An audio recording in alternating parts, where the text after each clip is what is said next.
Съвременният италиански писател Джани Родари също не се нуждае от дълго представяне.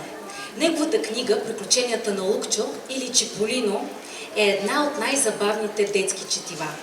Авторът споделя, че пише весели книги, защото веселият човек расте по-бързо. Така порастват и балеринките пред очите на своите учители в дуета Вишнички от едноименния балет на композитора Арам Хачатурян в изпълнение на шестокласничките Габриела Гатева и Елеонора Найденова.